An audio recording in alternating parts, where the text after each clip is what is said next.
Okay mga tactical, bilang isang legit gun owner, then may PTC naman ako, kaya lagi akong dadala ng firearm sa aking paglabas o may pupuntahan ako.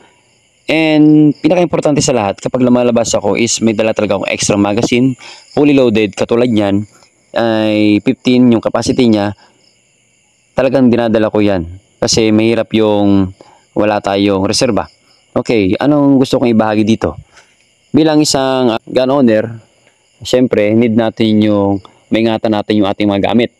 Katulad ng ating magazine.